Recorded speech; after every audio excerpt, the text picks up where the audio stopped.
मराठा आंदोलक मनोज जरांगे पाटील यांनी आंतरवाली सराटीत पत्रकार परिषद घेतली। भाजपचे नेते प्रसाद लाड हे जरांगेंना भेटायला आले होते, पण त्यानंतर देखील सरकार दरबारी आरक्षणासाठी काहीच हालचाली झाल्या नाहीत।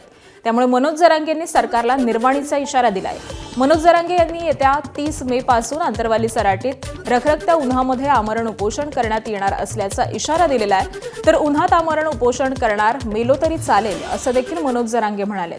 तसंच आपलाच माणूस चुकीचा होता एवढं जरी लाड यांना वाटलं तरी खूप झालं असं म्हणत मनोज जरांगेंनी फडणवीसांवरती निशाणा साधलाय। मला अंतिम टोकाचं आणि कठोर आमरण उपोषण करायचं आहे। रखरखत्या उन्हात मी हे उपोषण बास टाकून करणार आहे। ना कुठलं पाणी, ना कुठलं जेवण, ना पायात चप्पल घालणार आहे, ना काय करणार आहे। माझ्या शरीरात प्रचंड वेदना आहेत। या जीवाला मी तरसायचं तरी किती दिवस। त्यामुळं जे होईल ते होईल। उसनं घाताचा बळी गेला तरी देवेंद्र फडणवीसांमुळं गेला, सरकारमुळं गेला। मराठा आंदोलक मनोज जरांगेंनी उपोषणाची हाक दिली आहे। मात्र जरांगेंनी गावकरी आंदोलन करू देणार का असा सवाल उपस्थित झालाय। त्यामुळे पुन्हा एकदा उपोषणाची हाक दिल्यावरती गावकऱ्यांच्या काय प्रतिक्रिया आहेत ते देखील पाहूयात। दादा करायला नाही पाहिजे असे। आपण सावलीत उभं राहून जर आपल्याला घाम येतो तर त्या बिगर पाण्यात उन्हात बसायचं, जीव काय म्हणणार ते। शासनाने मोठी दखल घ्यायला पाहिजे। दादांनी खरं तर उपोषण करायला नाही पाहिजे, पण दादांनी ज्या शासनापुढे मागण्या मांडलेल्या आहेत, शासनाला विनंती आहे की जे हैदराबाद गॅजेट, सातारा गॅजेटची अंमलबजावणी शासनाने लवकर करायला पाहिजे। दादांनी उपोषण करण्यापेक्षा दादाच्या शब्दामध्ये ही ताकद आहे। दादांनी एक जर हाक दिली तर अख्खा महाराष्ट्र बंद होईल, अख्खा मुंबई सुद्धा बंद होईल। म्हणून आमचं असं मत आहे, समाजाच्या वतीनं असं बोलतो मी, दादांनी उपोषण करू नये। मनोज जरांगेंनी 30 मे पासून उपोषणाला बसण्याची घोषणा केली। त्यावरती आता ओबीसी नेते लक्ष्मण हाकेंनी आक्रमक पवित्रा घेतलाय। मनोज जरांगेंची मागणी बेकायदेशीर असल्याचं हाकेंनी म्हटलंय। तसंच मराठा समाजाची मागणी मान्य झाल्यास ओबीसी उद्ध्वस्त होईल अशी प्रतिक्रिया हाकेंनी दिली आहे। ओबीसींच्या हिताचं सरकारनं संरक्षण करावं अशी मागणी देखील हाकेंनी केली आहे। हे कायदा मागणी आहे। त्यांनी महाराष्ट्रातल्या महागाईवर, बेरोजगारीवर, शेतकऱ्यांच्या प्रश्नावर, मराठवाड्याच्या अनुशेषावर, मराठवाड्यातल्या अनेक पाण्याच्या योजनावर उपोषणाला बसावं, आंदोलन करावं। लक्ष्मण हाके तुमच्या आंदोलनाचा एक स्वयंसेवक, एक कार्यकर्ता म्हणून तुमच्या खांद्याला खांदा लावून काम करायला तयार। मनोज जरांगे पाटील यांच्या आंदोलनावरून गुणरत्न सदावर्ते यांनी पत्रकार परिषदेत जोरदार टीका केली आहे। जरांगे पाटील भावनिक वातावरण निर्माण करत असल्याचा आरोप करत त्यांना कायदेशीररित्या रोखण्याची मागणी सदावर्तेंनी केली आहे। पॉलिटिकल इन्फ्लुएन्सर आणि आंदोलन रील स्टार आणि पॉलिटिकल इन्फ्लुएंसर जरंगे नया नहीं, खिलाड़ी पुराना है लेकिन आज उसका रील नया है। Manoj Jarange political influencer. जेव्हा राजकारणी थोडासा डाऊनफॉलला असतात आणि त्यांना वाटतंय की थोडं स्वतःला उजळून घेऊ, तर चलो जरंगे के पास। पॉलिटिकल इन्फ्लुएंसर और रील स्टार जरंगे। ठाणे विधान परिषद निवडणुकीमध्ये हितेंद्र ठाकूर यांच्या बहुजन विकास आघाडीचा भाव वाढल्याचं पाहायला मिळतंय। ठाण्यात भाजप आणि एकनाथ शिंदेंच्या शिवसेनेच्या वर्चस्वाच्या लढाईत बहुजन विकास आघाडीनं आपला भाव वाढवलाय। ठाणे विधान परिषद निवडणुकीसाठी स्थानिक स्वराज्य संस्थांचं गणित बघता भाजप आणि शिवसेनेनंतर बहुजन विकास आघाडीची ताकद पाहायला मिळते। तर बवियाची 70 मतं आहेत आणि त्यामुळे ही मतं आपल्या बाजूने मिळवण्यासाठी शिवसेनेची धडपड सुरू आहे। तर एकीकडे शिवसेनेचे प्रयत्न सुरू असताना भाजप देखील दबाव निर्माण करत आहे। तर भाजपचे खासदार हेमंत सावरा आणि राजन नाईक यांनी बहुजन विकास आघाडीचे माजी महापौर राजीव पाटील यांच्याशी चर्चा केली आहे। ठाणे विधान परिषदेसाठीच ही चर्चा झाली आहे। विधान परिषद निवडणुकीच्या पार्श्वभूमीवरती महायुतीत जागावाटपाची जोरदार चर्चा सुरू झाली आहे। 17 पैकी काही जागांवरती शिवसेना आणि राष्ट्रवादी काँग्रेस आग्रही असल्याची माहिती समोर येते। तर राज्यातील 14 ठिकाणी भाजपची ताकद अधिक असली तरी महायुती म्हणून सर्व जागांवरती एकमेकांचं सहकार्य हे महत्त्वाचं मानलं जात आहे। त्यामुळे 11 ते 12 जागांवरती विजय निश्चित करण्यासाठी भाजप काही जागांवरती मित्र पक्षांसाठी त्याग करणार का याकडे आता राजकीय वर्तुळाचं लक्ष लागलंय। महाविकास आघाडी 17 जागेवरती निवडणूक लढवणार आहे, त्यांनी स्पष्ट केलेलं. काल त्यांची बैठक पण झाली. युतीचं नेमकं काय, युतीचा कुठं घोडा आहे? महाविकास आघाडी 17 जागा लढवेल, पण एकही जागा जिंकेल असं मला वाटत नाही. आणि महायुती जागा सगळ्या 17 जागा लढवेल आणि 17च्या 17 जागा जिंकेल. अंबरनाथ नगर परिषदेत अधिकाऱ्यांच्या अनुपस्थितीच्या मुद्द्यावरून शिवसेना भाजप पुन्हा आमनेसामने आले आहेत. मुख्याधिकारी कार्यालयामध्ये नसल्यानं भाजप नगरसेवकांनी त्यांच्या रिकाम्या खुर्चीला हार घालत आंदोलन केलं आणि सक्षम अधिकारी देण्याची मागणी केली आहे. तर या आंदोलनानंतर शिवसेनेचे ज्येष्ठ नगरसेवक राजेंद्र वाळेकर यांनी भाजपवरती TDR घोटाळ्याच्या फायलींसाठी दबाव टाकत मुख्याधिकाऱ्यांना टार्गेट केल्याचा गंभीर आरोप केलाय. त्यामुळे महायुतीत वाद आता उघडपणे समोर आलेला असून अंबरनाथमधील राजकीय वातावरण हे चांगलंच तापलंय. आम्ही इथे नगरपालिकेमध्ये त्यांच्याकडे दाद मागत आलं असताना इथे काहीच अधिकारी कोण जागेवरती नाही आहेत, शिवसाहेब जागेवरती नाहीत, म्हणून त्यांचा आम्ही सत्कार केला का बाबा अंबरनाथ शहराकडे पण तुम्ही लक्ष द्या. आज नगरपालिका म्हणजे एक प्रकारे पूर्ण स्मशानभूमी झाल्यासारखी असं मला वाटतंय, कारण की एकही अधिकारी नाही आहे. यांना भावली म्हणून कोणाला तरी नाचवायची जी पद्धत असते, आमचे जे बसलेले काही आहेत, आता तुम्ही बघितलं असाल, आजही बाईट बघितली असेल तुम्ही, त्यांना असं वाटतं का CEO यांच्या बोटावर नाचले पाहिजे. ते प्रशासकीय अधिकारी ते कोणाचे नसतात, त्यांना शहरासाठी निवडलेलं असते आणि ते प्रशासन असल्यामुळं ते सगळ्या पक्षाला घेऊन काम करत असतात. तर प्रत्येक वेळेस काही लोकांनी मला वाटतं अंबरनाथ शहरामध्ये सुपारी घेतली आणि त्यांना टार्गेट केलं जाते. दिवंगत उपमुख्यमंत्री अजित पवार यांच्या निधनाला 4 महिने पूर्ण झाले. या निमित्तानं बारामतीतील विद्याप्रतिष्ठान इथं स्मृतीस्थळी जय पवारांनी अभिवादन केलं. यासोबतच शरद पवारांच्या राष्ट्रवादीचे नेते आणि अजित पवारांचे पुतणे युगेंद्र पवार यांनी देखील अजितदादांना श्रद्धांजली अर्पण केली आहे.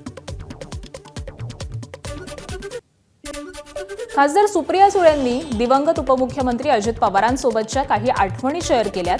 अजितदादांसोबतचे काही फोटोज पोस्ट करत भावना व्यक्त केल्यात. काही क्षण छोटे असतात पण आठवणी आयुष्यभर राहतात, असं म्हणत सुप्रिया सुळेंनी भावनिक पोस्ट केली आहे. अजितदादांचं 28 जानेवारीला निधन झालं. त्यांच्या निधनाला 4 महिने पूर्ण झालेत आणि त्यानिमित्तानं सुप्रिया सुळेंनी काही आठवणी या शेअर केल्या. बारामतीत राष्ट्रवादी काँग्रेसचे युवा नेते जय पवारांच्या जनता दरबाराला नागरिकांचा मोठा प्रतिसाद मिळाला. दर गुरुवारी आयोजित करण्यात येणाऱ्या या जनता दरबारात नागरिकांनी मोठ्या संख्येनं उपस्थित राहून आपल्या विविध समस्या आणि अडचणी मांडल्या.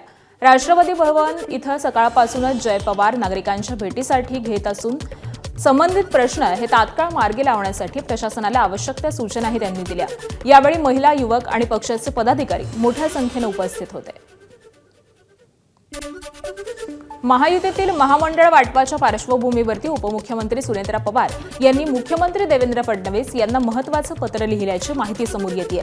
राष्ट्रवादी काँग्रेसला रामराम केलेल्या आनंद परांजपे यांना राष्ट्रवादीच्या कोट्यातून महाराष्ट्र गृहनिर्माण स्वयं पुनर्विकास प्राधिकरणाच्या उपाध्यक्षपदाची नियुक्ती देऊ नये अशी मागणी या पत्रातून करण्यात आल्याचं सूत्रांचं म्हणणं आहे. त्यांच्याऐवजी लवकरच नवीन नाव सुचवण्यात येईल असाही उल्लेख या पत्रामधून करण्यात आला आहे. दिल्ली दौऱ्यावरती असलेले विधानसभा अध्यक्ष राहुल नार्वेकर यांनी लोकसभा अध्यक्ष ओम बिर्ला यांची भेट घेतली आहे. राष्ट्रकुल संसदीय मंडळाच्या संदर्भामध्ये दोन्ही नेत्यांमध्ये महत्त्वपूर्ण चर्चा झाल्याची माहिती सूत्रांकडून मिळते. CPA तर्फे आयोजित आंतरराष्ट्रीय परिषदेमध्ये राहुल नार्वेकर भारताचं प्रतिनिधित्व करणार आहेत. तर आगामी CPCच्या पार्श्वभूमीवरती नार्वेकर आणि ओम बिर्ला यांच्यामध्ये चर्चा झाल्याचं कळतंय. जळगाव जिल्ह्यातल्या महार वतन जमीन खरेदी प्रकरणामध्ये राष्ट्रवादी काँग्रेसचे नेते एकनाथ खडसे आणि त्यांच्या कन्या शारदा चौधरी यांना भुसावळ न्यायालयाकडून अटकपूर्व जामीन मंजूर करण्यात आलाय. त्यामुळे खडसे पिता पुत्रीला मोठा दिलासा मिळालाय. 25 वर्षांनंतर गुन्हा दाखल करण्यात आल्यामुळे हा राजकीय हेतूनं प्रेरित गुन्हा असल्याचं आपलं मत न्यायालयानं ग्राह्य धरल्याचा दावा एकनाथ खडसेंनी केलाय. हिंगोलीच्या जवळा बाजारमधील प्राथमिक आरोग्य केंद्रात हलगर्जीपणाचा धक्कादायक प्रकार समोर आलाय. प्रसूती वेदना सुरू झाल्यानंतर एका गर्भवती महिलेला उपचारासाठी प्राथमिक आरोग्य केंद्रात दाखल करण्यात आलं होतं. मात्र रुग्णवाहिकेत डिझेल नसल्याचं कारण देत कर्मचाऱ्यांनी रुग्णवाहिका सेवा देण्यास नकार दिल्याचा आरोप नातेवाईकांनी केलाय. आणि यामुळे गर्भवती महिलेला तब्बल 2 तास प्राथमिक आरोग्य केंद्रात तात्काळ ठेवण्यात आलं. परिस्थिती गंभीर होत असताना देखील वेळेत रुग्णवाहिका उपलब्ध न झाल्यानं अखेर नातेवाईकांनी खासगी रुग्णवाहिकेची व्यवस्था करून महिलेला हिंगोली जिल्हा शासकीय रुग्णालयामध्ये दाखल केलं. मात्र उपचारादरम्यान नवजात बाळाचा दुर्दैवी मृत्यू झालाय. या घटनेमुळे संतप्त झालेल्या नातेवाईकांनी प्राथमिक आरोग्य केंद्रातील जबाबदार अधिकारी आणि कर्मचारी यांच्यावरती कठोर कारवाई करण्याची मागणी केली आहे. काय केलं, प्रायव्हेट गाडी केली आणि प्रायव्हेट गाडी करून याला हिंगोलीला आणलं तर इथले सिस्टर काय म्हणल्या, बापा जरा लवकर आणलं असलं तर आपण तिनं जेवण खाऊन केलं नव्हतं, लवकर आणलं असलं तर बाळ वाचत होतं. बाळाचं आपण शिजर करून काढून घेत होते तर शिजरला लेट झालं. मग ॲम्ब्युलन्समुळं शिजरला लेट झालं. ॲम्ब्युलन्सवाले म्हणले काय, ती बाई म्हणली डिझेलमुळं आणि ॲम्ब्युलन्समुळं लेट झालं. तर माझा बाळ आता मेलं, माझ्या मुलीचं बाळ मेलं. नवजात बाळाच्या मृत्यू प्रकरणी आरोग्य विभागानं महत्त्वाचा खुलासा केलाय. रुग्णवाहिका डिझेल अभावी बंद नव्हती तर चालक सुट्टीवरती असल्यानं आणि पर्यायी व्यवस्था न केल्यामुळे सेवा देता आली नाही अशी माहिती जिल्हा आरोग्य अधिकारी कैलास शेळकेंनी दिली आहे. या प्रकरणी 4 सदस्यीय चौकशी समिती गठीत करण्यात आलेली असून संबंधित दोषींवरती कारवाईचा इशारा देण्यात आलाय. तर वैद्यकीय अधिकाऱ्यांना कारणे दाखवा नोटीसही बजावण्यात आलेली असून चाइल्ड हेल्थ ऑडिट नंतर मृत्यूचं नेमकं कारण स्पष्ट होणार आहे. ड्रायव्हर हा काहीतरी वैयक्तिक कारणामुळे सुट्टीवर असल्याचे मला कळाले. त्यानंतर वैद्यकीय अधिकाऱ्यांनी पर्यायी व्यवस्था केली नसल्यामुळे रुग्णवाहिका सेवा त्यांनी दिली नाही असं प्राथमिक दर्शनी दिसून आले मला. ह्या प्रकरणामध्ये मी चौकशी पथक माननीय मुख्य कार्यकारी साहेबांच्या आदेशानुसार चौकशी पथक स्थापन करण्यात येईल. चौकशी अंती दोषी कर्मचारी अधिकाऱ्यावर कारवाई करण्यात येईल. यंदाच्या नीट परीक्षेत झालेल्या चुका सुधारण्यासाठी केंद्र सरकारनं एक मोठा निर्णय घेतलाय.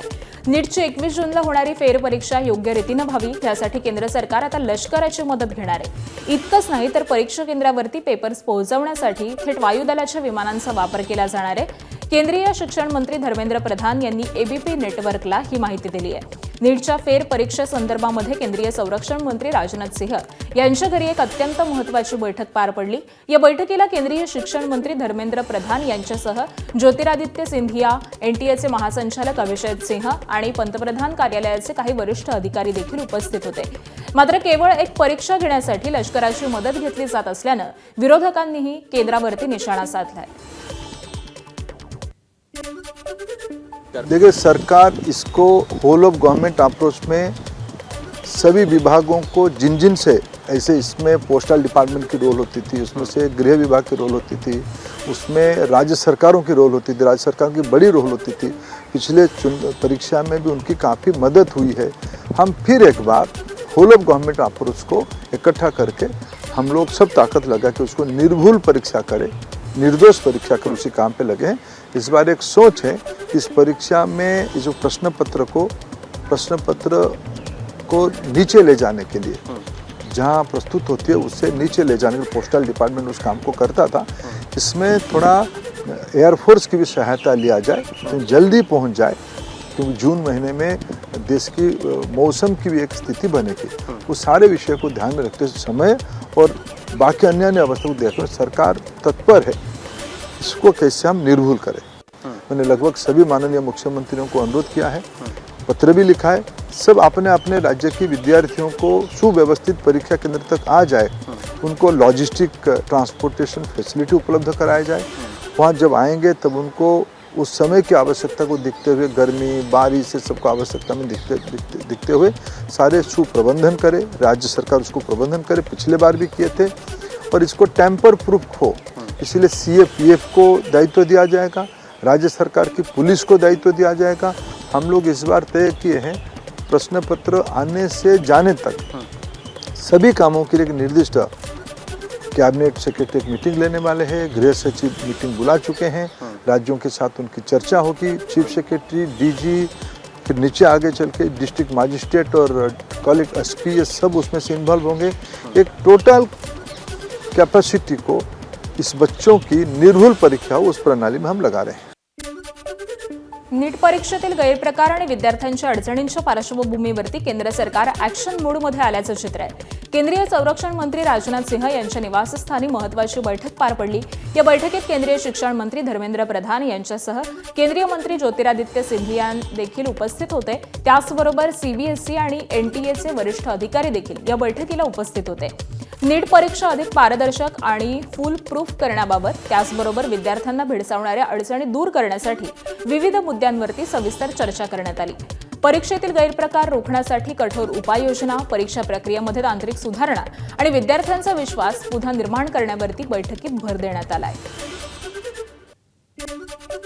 देशभरात गाजत असलेल्या नीट पेपरफुटी प्रकरणाच्या तपासाला आता आर्थिक व्यवहारांची जोड मिळताना दिसतेय. या प्रकरणातील अटक आरोपी शिवराज मोटेगावकर आणि त्याच्या कुटुंबियांशी संबंधित बँक लॉकरची पडताळणी आणि तपास प्रक्रिया सीबीआयकडून सुरू करण्यात आली आहे. सीबीआयकडून लॉकरमध्ये रोख रक्कम, मालमत्तेशी संबंधित कागदपत्र, डिजिटल पुरावे, बँक व्यवहारांची माहिती आणि पेपर लीक रॅकेटच्या आर्थिक व्यवहाराशी संबंधित महत्त्वाचे दस्तावेज हे आहेत का याची तपासणी केली जाते. सीबीआयच्या कोठडीत असलेल्या डॉक्टर मनोज शिरुरेच्या फ्लॅटवरती विशेष क्लासेस भरवायचे अशी माहिती समोर आली आहे. शिरुरेच्याच फ्लॅटवरती प्रल्हाद कुलकर्णी क्लासेस घ्यायचा, तर मोटेगावकर क्लासेसचे प्लॅटिनम आणि गोल्ड बॅचचे क्लास लातूरच्या शिरुरेच्याच फ्लॅटवरती भरायचे अशी माहिती देखील समोर येते. आणि महत्त्वाचं म्हणजे प्लॅटिनम आणि गोल्ड बॅचच्या विद्यार्थ्यांकडून भरमसाठ शुल्क आकारलं जायचं. कुलकर्णी, मोटेगावकर, कुलकर्णी नेक्सस बाबत सीबीआयकडून सध्या अधिकचा तपास सुरू आहे. नीट पेपरफुटी प्रकरणाचा मास्टर माइंड पीव्ही कुलकर्णीच्या बीड शहरातील अनधिकृत विनापरवानगी सुरू असलेल्या टोलेजंग इमारतीच्या बांधकामावरती कुठल्याही क्षणी तोडक कारवाई केली जाणार आहे. बीड नगरपालिकेनं 8 दिवसांपूर्वी या बांधकामावरती नोटीस चिकटवलेली होती. दरम्यान नगरपालिकेनं दिलेला अल्टिमेटम हा संपलाय, त्यामुळे कुठल्याही क्षणी बांधकामावरती कारवाई केली जाऊ शकते.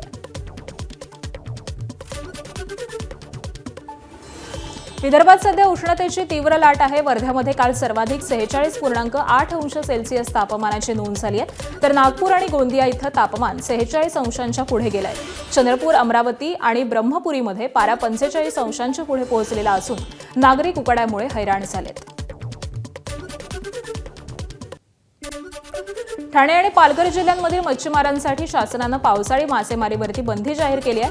1 जून ते 31 जुलै 2026 या कालावधीमध्ये ही बंदी लागू राहणार असून समुद्रातील मासळीच्या प्रजोत्पादनासाठी आणि मच्छीमारांच्या सुरक्षेसाठी हा निर्णय घेण्यात आलाय. ही बंदी सर्व यांत्रिक नौकांना लागू असेल, तर पारंपरिक बिगर यंत्रचलित नौकांना सवलत देण्यात आली आहे. नियमभंग केल्यास कठोर कारवाईचा इशारा देखील मत्स्य व्यवसाय विभागानं दिलेला आहे. विदर्भात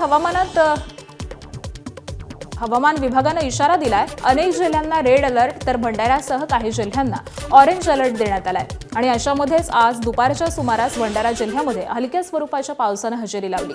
काही भागांमध्ये वादळी वाऱ्यासह झालेल्या पावसानं उकाड्यापासून हैराण झालेल्या नागरिकांना काहीसा दिलासा मिळाला. विदर्भातील अनेक जिल्ह्यांमध्ये आज रेड अलर्ट होता, तर भंडाऱ्यासह काही जिल्ह्यांमध्ये ऑरेंज अलर्ट होता. आणि परिणामी आज भंडारा शहरातील अनेक भागांच्या रस्त्यांवर तुरळक वाहतूक बघायला मिळाली, तर कुठे निर्मनुष्य वाहतूक बघायला मिळाली. अशातच आज दुपारच्या सुमारास भंडाऱ्यामध्ये चक्रीवादळा सदृश्य वाऱ्यानं हजेरी लावली. आणि पिंपरी पुनर्वसन नावाचं एक जुनं गाव आहे, तिथे जवळपास 30 घरांवरील छत उडाली, तर झाड कोसळून पडल्याने 2 जनावरांचाही मृत्यू झाला. तर दुसरीकडे या नवतपाच्या तप्त कडक उन्हामध्ये भंडाऱ्याच्या खुटसावरी येथेही 3000 कोंबड्यांचा मृत्यू झाल्याचं एक विदारक वास्तव समोर आलेलं आहे. एकंदरीतच आज कडक उन्हाच्या झळा नागरिकांना सोसाव्या लागत असताना दुसरीकडे हवामान विभागानं पावसाचा सुद्धा अंदाज दिलेला आहे. भंडारा जिल्ह्यात वादळी वाऱ्यानं मोठं नुकसान झालंय. जुनी पिंपरी चिंचोली गावामध्ये वादळामुळे अनेक घरांवरील कौलारू आणि टीन पत्र्यांची छतं ही उडालेली असून अनेक झाडं आणि विजेचे खांबही कोसळलेत. या दुर्घटनेमध्ये 2 जनावरांचा मृत्यू झालाय, तर 5 जनावरं जखमी झालेली आहेत. गावातील वीज पुरवठा पूर्णपणे खंडित झालेला असून चक्रीवादळ सदृश्य परिस्थितीमुळे अनेक कुटुंबाचा संसार उघड्यावरती आलाय. वर्ध्याच्या सेलू तालुक्यात वादळाचा तडाखा बसलाय. अचानक आलेल्या वादळामुळे घरांची पडझड झालेली असून 3 पत्रे उघडून गेलेत, तर अनेक ठिकाणी झाडं देखील कोसळलेली आहेत. कोथेवाडा परिसरामध्ये घरांवरील छतं उडालेली असून घरासमोरील लोखंडी पलंग उडून विजेच्या खांबावरती अडकल्याची घटनाही घडली आहे. सोबतच आठवडी बाजार परिसरामध्ये देखील अनेक झाडं उन्मळून पडली. दरम्यान जोरदार हवेमुळे केळी पिकाचं देखील मोठं नुकसान झालंय. वर्ध्यात वादळी पावसानं हजेरी लावली आहे. या पावसामध्ये शेकडो झाडं उन्मळून पडली. आर्वी वर्धा मार्गावरच्या 80 गावानजीक मोठं झाड उन्मळून पडलं आणि त्यामुळे काही काळ वाहतूक खोळंबलेली होती. मात्र खरांगणा पोलिसांनी तात्काळ बंदोबस्त लावत वाहतूक सुरळीत केली.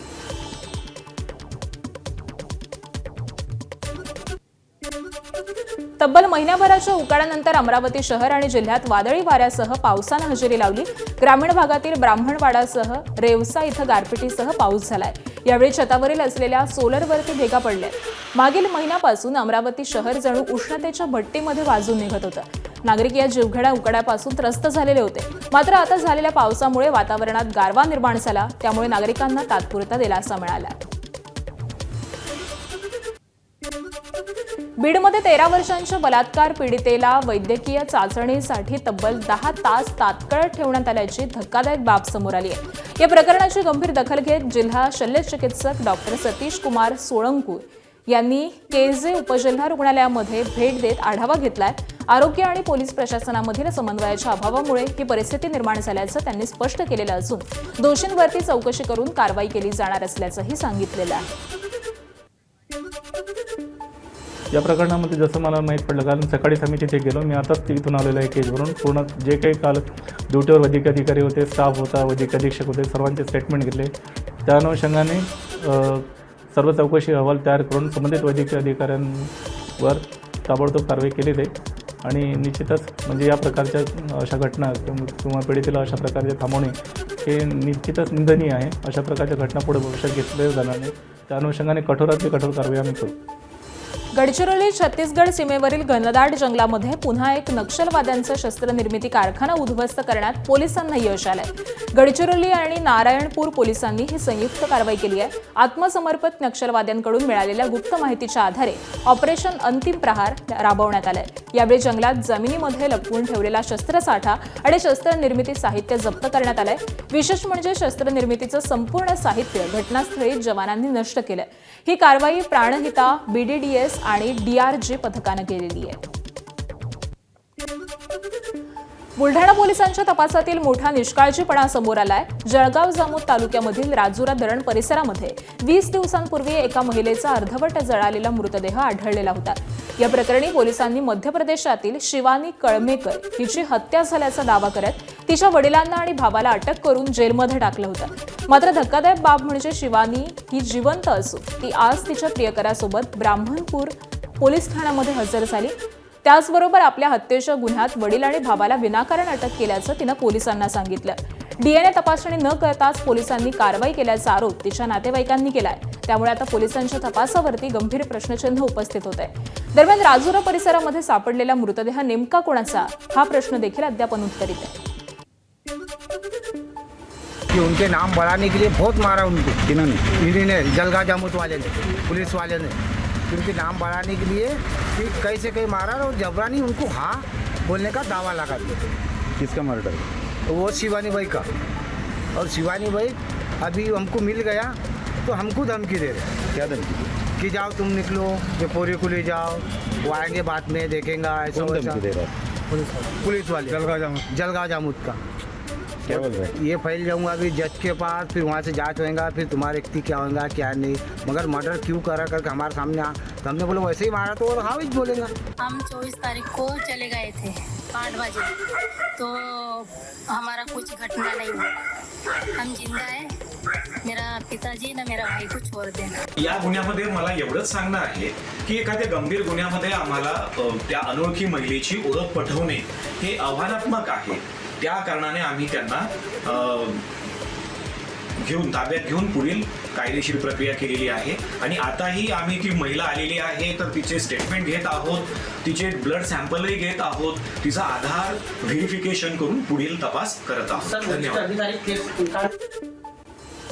रायगडच्या माणगाव तालुक्यातील घरोशीवाडीमधील एका 15 वर्षीय अल्पवयीन तरुणीची धारदार शस्त्रानं हत्या करण्यात आली आहे. या तरुणीचा मृतदेह गावालगत असणाऱ्या डोंगराळ भागामध्ये सापडला होता. त्यानंतर गावात एकच खळबळ उडाली. घटनेची माहिती मिळताच पोलिसांनी या प्रकरणी 4 वेगवेगळी पथकं तयार केली. त्यानंतर 24 तासाच्या आतमध्ये माणगाव पोलिसांनी आरोपीच्या मुसक्या आवळल्यात. शुभम उतेकर असं या आरोपीचं नाव असून आरोपी हा तरुणीच्या गावामधीलच असल्याची पोलीस तपासामध्ये माहिती उघड झाली आहे. मात्र ही हत्या कोणत्या कारणासाठी करण्यात आली, हत्येमागचं कोणतं कारण आहे याचा सध्या पोलीस तपास घेत आहेत. 4 टीमला विभागून काम वाटप करण्यात आलेलं होतं. आमच्या डेटा सोर्स, तांत्रिक विश्लेषण, बातमी याच्या आधारे आम्ही त्याच गावामधील एक शुभम उतेकर नावाचा तरुण वय वर्ष 32 याला आज रोजी सकाळी 7-7:30 वाजताच्या सुमारास अटक केलेली आहे. तो गावातलाच मुलगा असल्यामुळे हत्या कशामुळे झाली, त्याची कारणं काय होती, हत्येच्या पाठीमागं मोटिव्ह काय होता, या सर्व गोष्टी आम्ही त्यात पडताळून पाहणार आहोत. छत्रपती संभाजीनगरच्या MIDC वाळूज परिसरातल्या विटावा शिवारातल्या अज्ञात तरुणाच्या हत्येचा उलगडा झालाय. अवघ्या 500 रुपयांच्या वादातून ओंकार सूर्यवंशी या 22 वर्षीय तरुणाची निर्घृण हत्या करण्यात आली. आरोपींनी हत्येनंतर इंस्टाग्रामवरती टपका रे टपका रील टाकली आणि त्यातूनच पोलिसांना सुगावा लागला. रवी धुमलर, सय्यद हाशिम आणि एका विंधीसगरच्या पालकाला पोलिसांनी ताब्यात घेतलंय. मयत आणि आरोपी गुन्हेगारी पार्श्वभूमीचेच असून 14 मे रोजी ही हत्या झालेली होती. पिंपरी चिंचवडमधील फुगेवाडीमध्ये एकाच दिवशी 7 जणांचा मृत्यू झाल्यानं एकच खळबळ उडाली आहे. परिसरामधल्या आझाद चौकामधील फलकावर 5 जणांच्या निधनाची माहिती प्रसिद्ध झाल्यानंतर ही घटना समोर आली. पांडुरंग फुगे, विजय राठोड, राजेंद्र राठोड, राजेंद्र राजपूत, अकबर पठाण, आनंद निकाळजे आणि आनंद देसाई अशी या 7 जणांची नावं आहेत. या 7ही जणांच्या मृत्यूची कारणं वेगवेगळी आहेत. मात्र एकाच वेळी एका परिसरामधील 7 जणांचा मृत्यू झाल्यानं फुगेवाडी परिसरात खळबळ उडाली आहे. छत्रपती संभाजीनगरमध्ये एका 68 वर्षीय महिला डॉक्टरच्या खात्यातून अज्ञातानं 90 लाख रुपये लंपास केल्याची घटना समोर आली आहे. या प्रकरणी पोलिसांनी एका महिलेसह अल्पवयीन मुलीला ताब्यात घेतलंय.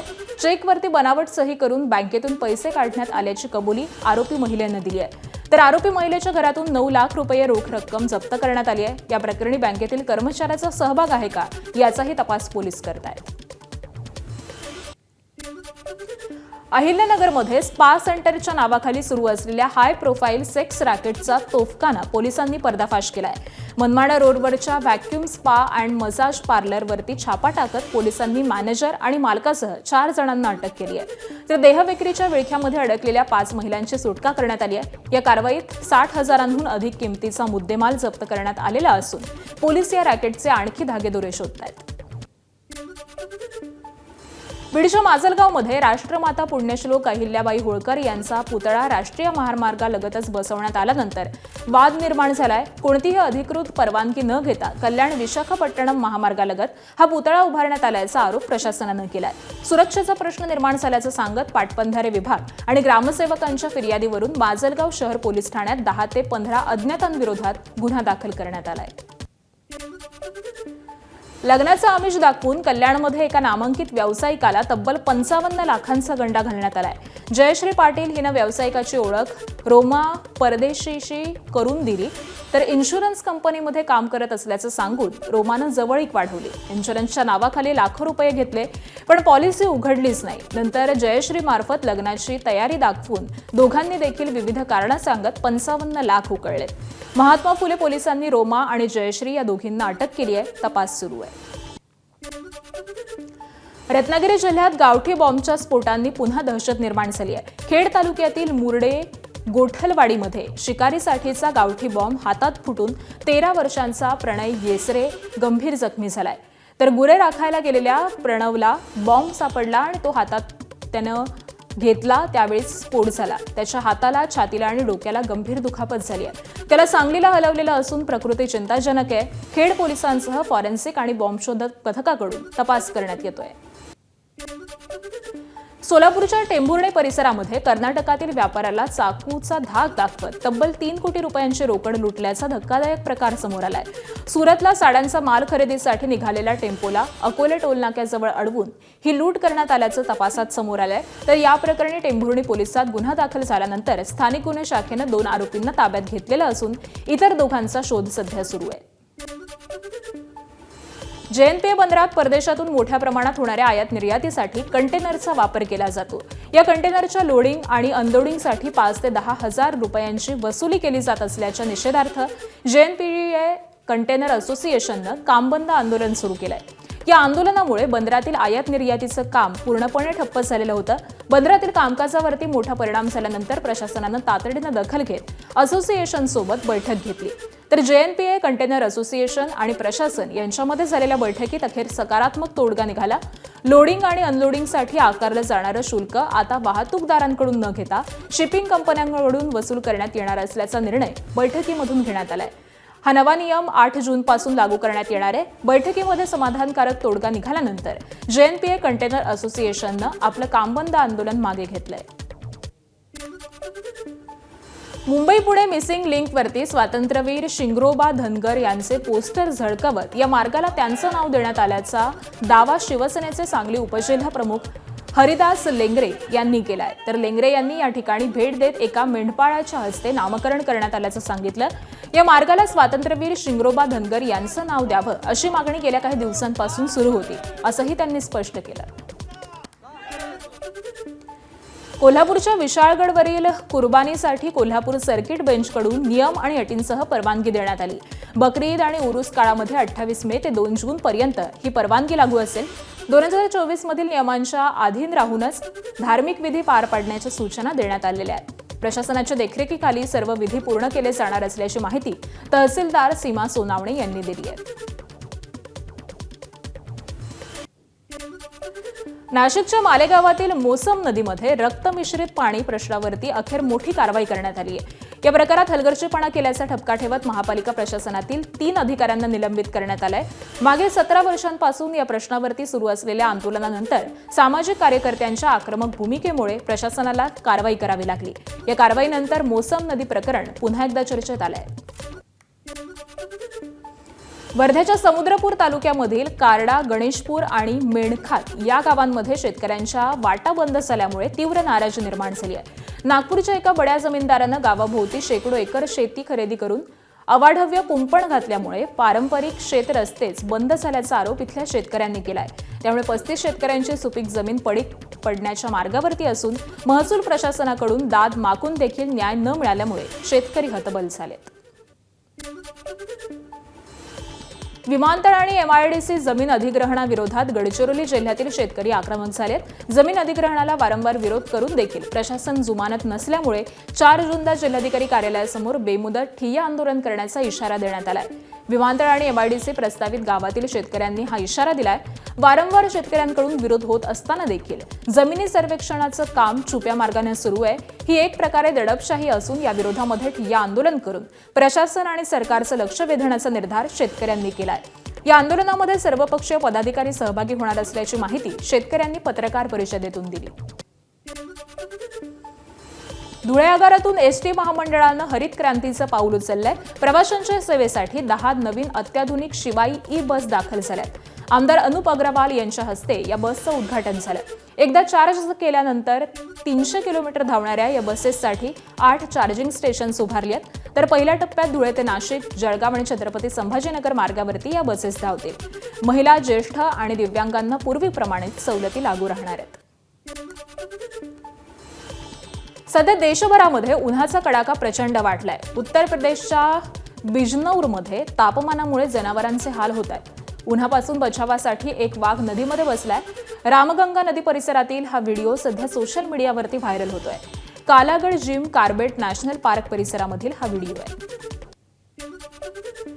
गुजरातमधील गीर वनक्षेत्रामध्ये 4 सिंहांच्या पिल्लांचा एका संसर्गामुळे मृत्यू झाल्याची धक्कादायक घटना समोर आली आहे. या पार्श्वभूमीवरती 17 सिंहांना वेगळं ठेवून त्यांच्यावरती उपचार सुरू करण्यात आले. मुख्यमंत्री भूपेंद्र पटेल यांनी या प्रकरणाचा उच्चस्तरीय आढावा घेतलेला असून संपूर्ण परिसरामधील सिंहांच्या आरोग्यावरती लक्ष ठेवण्याचे निर्देश देखील दिलेत. दरम्यान 350हून अधिक सिंहांचं लसीकरण आणि कीटक नियंत्रण मोहीम देखील सुरू करण्यात आली आहे.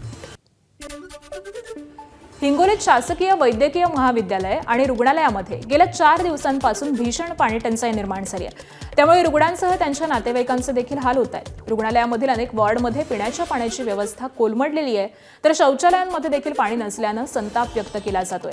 विशेष म्हणजे मागील अनेक दिवसांपासून सामाजिक कार्यकर्त्यांकडून रुग्णालय प्रशासनाला पाणीपुरवठा सुरळीत करण्याची मागणी करण्यात येत आहे. मात्र प्रशासनाकडून केवळ आश्वासनांपलीकडे कोणतीही ठोस उपाययोजना करण्यात आली नसल्याचा आरोप केला.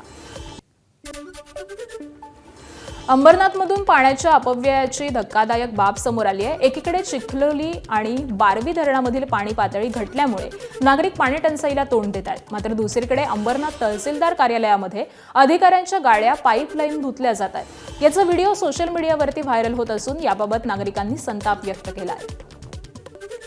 नवी मुंबईमध्ये नालेसफाईच्या दाव्यांवरती मनसेनं पोलखोल आंदोलन करत पालिकेवरती गंभीर आरोप केलेत. नेरूळ सेक्टर 19 मधील गाळानं भरलेल्या नाल्यामध्ये उतरून मनसे पदाधिकाऱ्यांनी प्रत्यक्ष पाहणी केली. यावेळी नाल्यात तब्बल 3 ते 4 फूट गाळ साचल्याचं समोर आलेलं असून पाण्याच्या निचरासाठी आलेल्या 5 पैकी 4 मोठे पाईप पूर्णपणे तुंबल्याचा दावा देखील मनसेनं केलाय. नालेसफाईत फक्त कागदावरच होत असून ठेकेदारांचे खिसे भरण्याचा प्रकार सुरू असल्याचा आरोप देखील मनसेकडून करण्यात आलाय. गेल्या काही दिवसांपासून कर्नाटकच्या राजकीय वर्तुळामध्ये सुरू असलेल्या हाय व्होल्टेज ड्रामावर अखेर पडदा पडलाय. सत्ताधारी काँग्रेस पक्षानं राज्यात मोठे फेरबदल करत सत्तेचा खांदेपालट केलाय. कर्नाटकचे विद्यमान मुख्यमंत्री सिद्धरामय्या यांनी आपल्या मुख्यमंत्री पदाचा राजीनामा दिलेला असून त्यांच्या जागी आता काँग्रेसचे DK शिवकुमार हे राज्याची धुरा सांभाळणार आहेत. बिहारमधील पाटण्याजवळ गंगा नदीत मोठी बोट दुर्घटना घडली आहे. 14 प्रवाशांना घेऊन जाणारी बोट जोरदार वाऱ्यामुळे नदीत उलटल्याचा प्राथमिक अंदाज व्यक्त केला जातोय. या दुर्घटनेमध्ये आतापर्यंत 3 जणांचे मृतदेह बाहेर काढण्यात आलेले असून 7 जणांना सुरक्षित वाचवण्यात यश आलंय.